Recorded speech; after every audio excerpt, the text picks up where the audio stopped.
ഏറ്റവും കൂടുതൽ പേരെ ഡീപ്പോർട്ട് ചെയ്ത് മെക്സിക്കോയിലിട്ട് അവൻ ബോർഡറിൽ നിന്ന് അങ്ങോട്ട് കയറ്റി വിട്ടാൽ മതി, അത്രയേ ഉള്ളൂ അവിടെ.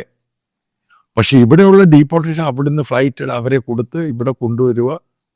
അപ്പം എന്തിനാണ് പ്രധാനമായിട്ട് കനേഡിയൻ ഫോറിൻ മിനിസ്റ്റർ ഇന്ത്യൻ ഒറിജിനാണ്, പഞ്ചാബിയാണ്, അവരെന്തിനാണ് ഇന്ത്യ വന്നത്? ബേസിക്കലി അടുത്ത വർഷം എത്രയും പേരെ അവർ ഡീപ്പോർട്ട് ചെയ്യുക. അത് ഗവൺമെൻറ് ഓഫ് ഇന്ത്യയെ കൺവിൻസ് ചെയ്യാനും അത് ഗവൺമെൻറ്, കാരണം ജോയിൻ്റ് ആയിട്ടേ ചെയ്യാൻ പറ്റത്തുള്ളൂ.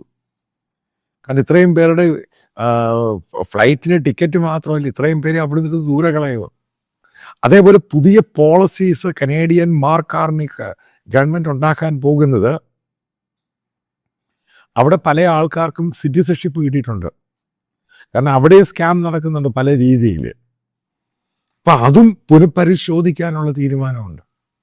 കാരണം അവരും അവരുടെ അതായത് മനസ്സിലാക്കുക, ഒരു ഇന്ത്യക്കാരൻ ഇവിടുന്ന് പോകുന്നതിന് മുമ്പ് പലതും പഠിച്ചിരിക്കണം. ഒരു രാജ്യത്ത് പോകുമ്പോൾ ആ രാജ്യത്തിൻ്റെ പല കാര്യങ്ങൾ, അവരുടെ ഡിസിപ്ലിന്, അവരുടെ റോഡിൻ്റെ സംസ്കാരം, അവിടെ കടയിൽ പോയി എങ്ങനെയാണ് ഒരു കാര്യം സാധനം മേടിക്കുന്നതും പറയുന്നതും ചെയ്യുന്നതും, എന്നിട്ട് അവിടെ സാധനങ്ങളെല്ലാം വലിച്ചെറിയുക, അവിടെ ചെന്ന് പ്രശ്നം ഉണ്ടാക്കുക, അവിടെ വലിയ വലിയ ചെണ്ടയടിയും ബഹളവും കുളച്ചക്കറൊക്കെ ഉണ്ടാക്കി അവൻ്റെ ലൈഫിനെ ബാധിക്കുന്നു.